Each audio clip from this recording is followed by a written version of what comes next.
The stories presented in this video are real, but we have changed the characters' names and altered images to protect their identities. The creator of this video is not an investigative officer. These narratives have been sourced from various internet platforms. Our intent is not to accuse or target anyone in particular. Thank you for understanding. The Martin family, a seemingly normal family from the beach hamlet of Seaview Heights, was at the center of this terrible catastrophe. The worst mistake this family could have made was to welcome a stranger into their home, and the results were disastrous. Lives were destroyed, trust was broken, and most terrifying of all, the offender nearly got away with it without facing any consequences from the police. Seaview Heights was a little town renowned for its serene beaches and stunning lighthouses, but it would soon be rocked by a scandal that would permanently damage the town's reputation. The three beautiful young children that the Martins had, Jack, Olivia, and 3-year-old Pony, were Mr. William, his wife Emma, and a picture-perfect family. But behind the surface of their seemingly perfect life, sinister desires and dark secrets were growing.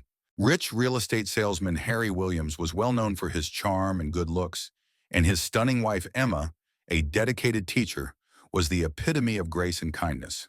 Her colleagues appreciated her, and her students loved her. To be quite honest, this couple seemed to have it all, a prosperous and happy life, and they resided in a gorgeous home with an ocean view. However, as the pressures of work and family life increased, their marriage started to show signs of weakness.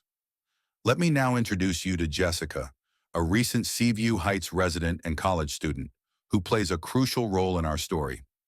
The first time Jessica stepped foot in Seaview Heights was bright and windy. She had been drawn to this town by its beautiful surroundings and peaceful atmosphere. The atmosphere was pure. There was less noise in the streets. All was simply not the same as the busy city life she was used to. Jessica was a college student who was excited to start over in this beautiful town. She had big goals and a defiant attitude. While strolling along the grand boulevards, taking in the charming little shops and historic structures, Jessica once noticed a for sale sign outside an exquisite coastal home. She walked up to the house, curious, wanting to have a closer look. Harry Williams happened to be there conducting a showing for a potential buyer. Mr. Williams strolled up to greet Jessica after noticing her waiting at the gate and exuded his usual charm. Grinning broadly, he asked whether she was interested in the house. Jessica, a little surprised by his sudden approach, got herself together right away. She gushed over the house's beauty and hurriedly said that she was just enjoying the amazing view. Mr. William nodded, his business sense taking over. He introduced himself, telling her he was the buying agent for this transaction. He continued by telling her to feel free to contact out if she ever needed assistance with any of the properties around here. They talked about the town, the house, and Jessica's recent move for a few more minutes. As their conversation developed naturally, Jessica subtly revealed that she was looking for work. She said that since she was new to this little town, no one trusted her enough to offer her a job, despite her desperate search for one. She continued by asking Mr. Martin if he knew of someone who could provide her with a part-time job, if only to help with her college expenses. Something caught Mr. Williams' attention. He thought for a moment before responding. He recalls that Emma, his wife, was constantly looking for assistance around the house and with their kids. He told Jessica that his wife was a school teacher and that sometimes things got a little crazy. Then, offering to speak with his wife and see if they could make plans, he requested for her contact information. Jessica expressed her gratitude to Mr. Martin for taking the time to consider her, her eyes shining with appreciation. Mr. William brought up the topic with Emma later that evening. He told her about how he'd met Jessica and her job over supper. Emma, who is always kind and accommodating, agreed to meet Jessica. Emma suggested that Mr. William invite the young lady over for dinner that weekend to see if she would make a suitable match based on her husband's positive portrayal of her. Jessica was ecstatic to hear from Emma over the phone. After a cordial and pleasant interview, she was hired by the Martins to assist with the kids and help Emma around the house, giving Mr. William and Emma a much-needed break from their busy schedules. Jessica's infectious smile and boundless energy made her an invaluable member of the family straight away. Emma enjoyed the assistance, and the kids loved her. However, Jessica represented something more to Mr. William, something riskier, an escape from the routine of his life. Initially, Mr. Williams' attraction to Jessica was a humiliating secret that he hardly ever acknowledged, not even to himself. He was struck by her youthful energy and vitality, qualities that he felt were vanishing from both his own wife and himself. For her part, Jessica relished the attention that the attractive and successful Mr. William gave her. His confidence and maturity intrigued her. Compared to the males her age who were gradually attempting to get into her trousers, this was completely different. Did I also mention that Jessica had a toned body and was stunningly beautiful? Their conversation, so harmless at first, gradually became more and more charged with unspoken yearning before you knew it.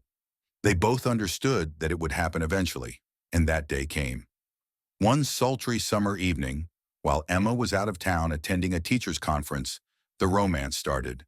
When the kids had gone to bed, the sun had set, and Mr. William and Jessica were left alone in the house.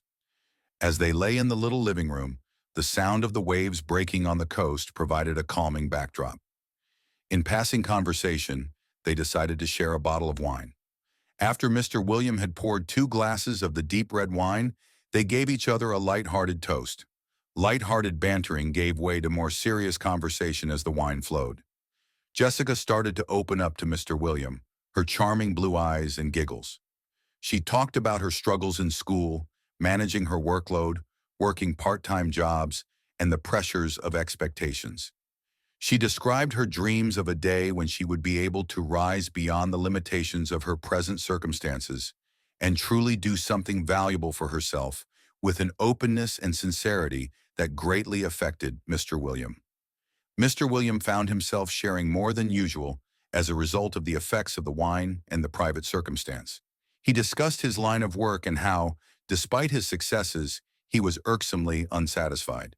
His enthusiasm for real estate had vanished, to be replaced by the dull tedium of routine work.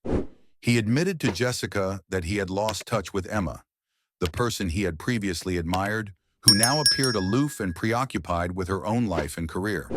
The conversation became increasingly private and personal as the evening wore on. Jessica and Mr. Williams' gaze locked more often, lingering just a little too long. The air became heavy with hushed need and taboo ideas. Jessica moved to go closer to Mr. William, her knee grazing his, giving him a shiver. He detected a hint of her perfume, and the soft, flowery scent started to penetrate the air between them. Mr. William was drawn to Jessica because she was a young woman who embodied the qualities he felt he was missing: youth, spontaneity, and an unfulfilled love of life. Their tentative kiss signaled that they were about to cross a line into forbidden area. With caution, Mr. William leaned forward, his heart thumping rapidly in his chest. Yes, they kissed, and Jessica's breath caught as they did. A kiss that revealed so much about their repressed cravings. It was a fleeting, stolen moment, charged with the power of new, forbidden passion. Once one passed the boundary, there was no going back. Their bodies were thrust together as they explored their newfound connection, and the kiss quickly turned into a passionate hug. It seemed as though everything around them vanished, leaving only the two of them in a bubble of unbridled, passionate love. Giving in to a craving that had been simmering under the surface for weeks, they surged for the sofa, hands fumbling, hearts pounding. Driven by a combination of love and a need for something more than what their former lives offered, their romance quickly blossomed. They were engaged in a risky game that offered enjoyment, but also had the potential to destroy all they valued. However, at that very time, neither Jessica nor Mr. William were worried about the consequences. A passion that blazed hotter than the July sun setting over Seaview Heights overcame them. Mr. William and Jessica's covert meetings turned becoming a regular occurrence, with each trip getting them closer to their aim. While Emma was gone, they got to know each other at the house, at motels on the outskirts of town, and even in the tucked-away corners of the fantastic parks in Seaview Heights. Every meeting was a dangerous and sensual experience, the thrill of their secret relationship overpowering the truth of their deception. They became so good at it that Emma didn't realize such a horrible thing was happening in her home. However, even if they were really adept at hiding this, they would eventually run out of time to do so. Jack, their oldest kid, came home early from school one day when Emma was out running errands because he was feeling a little under the weather. He slipped inside the house and went to his room to leave his backpack. He could hear discussions being muffled as he passed the living room.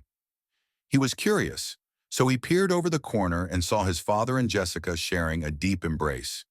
Jack stepped away, shocked and scared, but Jessica noticed him. Her tone belied the anger in her eyes as she shouted out his name in a lovely voice. She asked him to stay for a short while. And what was she going to do? Mr. William must have thought with shame and terrible agony in his eyes. Fearful, Jack stopped, telling her he had to go to his room, and he turned to go right away. Jessica, though, moved more quickly. With an iron-like grasp, she grabbed him by the arm. Her normally gentle and collected demeanor changed to one that was downright frightening this time. With a violent spit, she warned Jack, telling him not to tell anybody about this. If not, and this was the terrible part, she actually threatened to kill him if he told anybody about it. Stunned, Mr. William reached out to touch Jessica, as if to suggest that perhaps she had gone too far. However, she screamed, her act of compassion crumbling. Jack nodded, horror ringing in his eyes. He made an effort to get away, but Jessica's hold grew more firm. She asked Jack to swear to her that he would not speak, and Jack, an innocent child, obediently agreed, tears streaming down his face. Jessica let him go once she was satisfied, and he went to his room. Weeks turned into days, and there was an obvious sense of stress in the home. Emma had a strong feeling that something was really wrong, not just with Mr. William, but also with Jack. He avoided making eye contact and spoke in quiet tones, showing signs of anxiety and distance.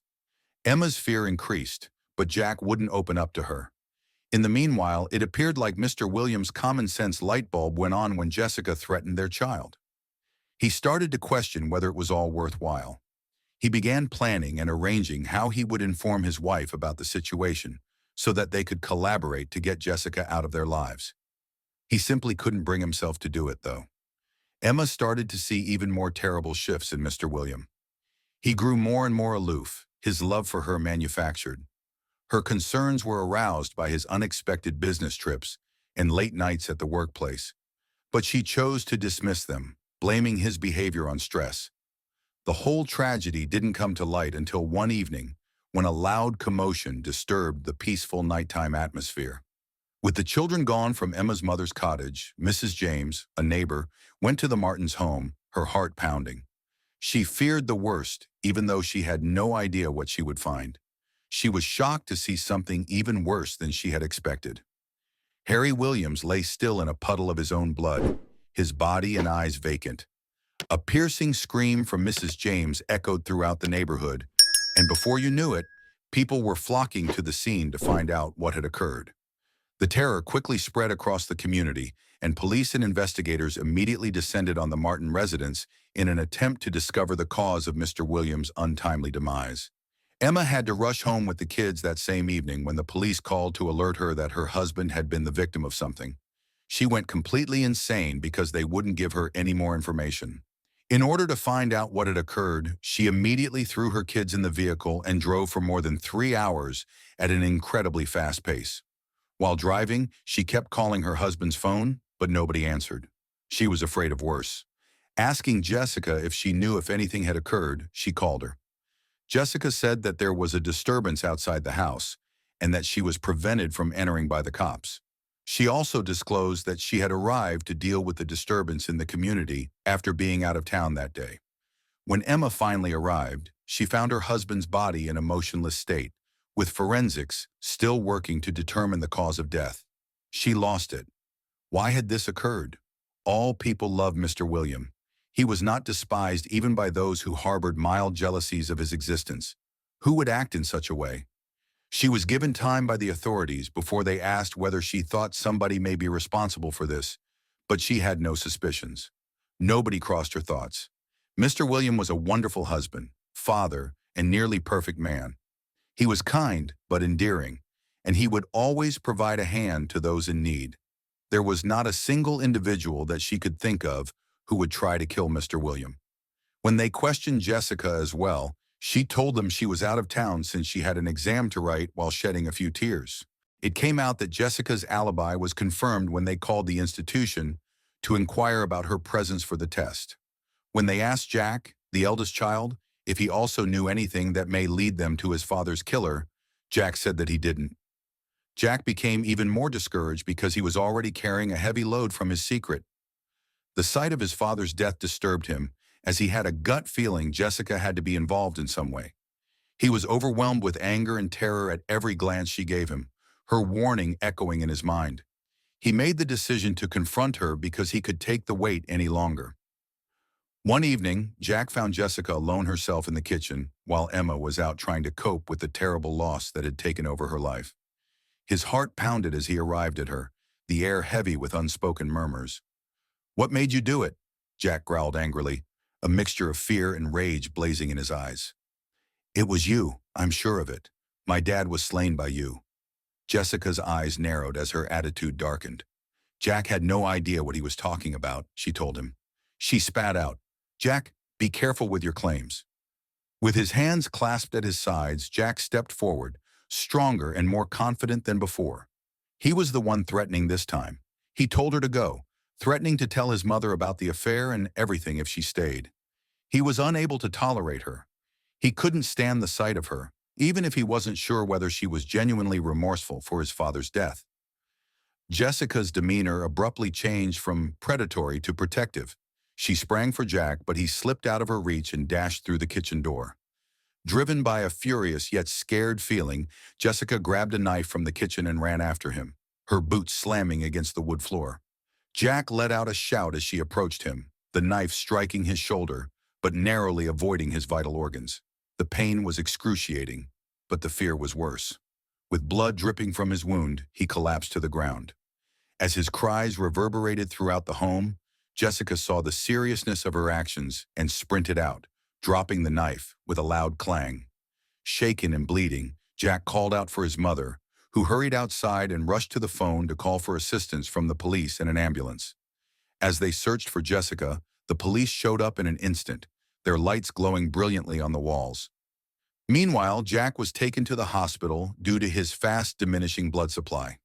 Emma was in a difficult situation, and his life was now in danger. She could not lose her one and only child, but it did not take long for them to find Jessica hiding behind a row of stores in the dark alleyway, tears streaming down her cheeks and her mind racing. Her pretense of innocence was shattered when she was pulled in. After being questioned for a long time, Jessica confessed to killing Mr. William. She described how Mr. William had broken up with her, telling her he couldn't go on and insisting she leave his life, in an icy, unfeeling voice. Determined to ensure Jessica would never work at Seaview Heights again, he had made up his mind to tell Emma everything and obtain a restraining order against her. She'd snapped, desperate and enraged. She had used the chance to stab Mr. William, sending the knife smashing into his back as he fell to the ground, while he turned his back and stepped away, allowing her a minute to think. Emma was inconsolable. Her husband's agonizing death served as a mask for the news of his adultery. She only wanted him back, didn't give a damn about the lies, but it was too late. The Martin family had been devastated beyond repair, and the formerly peaceful hamlet of Seaview Heights had been permanently scarred. As Jack healed from his injury, flashbacks of the evening he confronted Jessica tore him apart. He was overcome with intense regret for not speaking up sooner and for not being able to stop his father's passing. Emma, who was struggling to keep her family together, could see how it was affecting him. She tried to reach out to provide consolation, but Jack remained far away, his eyes worried. The neighborhood tried to process the tragedy after learning the horrible facts that had been hiding behind the surface of the picture-perfect family. Once symbols of calm and serenity, the stunning beaches and lighthouses now appeared to be witnesses to the horrific history of murder, treachery, and love that would tarnish their name for all time. Rumors of the Martins' death circulated across the town, and to be honest, amazing was the best word to describe it. Emma felt her grief overtake her. Her once ideal existence fell apart. She was unable to even will herself to be angry with Mr. William for his deception. It was too horrible to lose him. She lost endless hours gazing out at the ocean, its waves crashing in a repetitive pattern that served as a sobering reminder of the life that had once seemed so full of possibilities. Jessica's trial gained attention from the media and became a community center point, drawing curious audiences. Those who witnessed her chilly, meticulous manner on the stand felt their spines tingle. Her voice chillingly distant, she described the events leading up to Mr. Williams' death without showing any regret. Still processing his misfortune, Jack was asked to give a statement. With a faltering but firm voice, he described the horrifying night he had encountered Jessica while standing in front of the court. His evidence painted a terrible picture of Jessica's true character. The jury didn't deliberate long as the trial came to a conclusion before convicting Jessica of first-degree murder.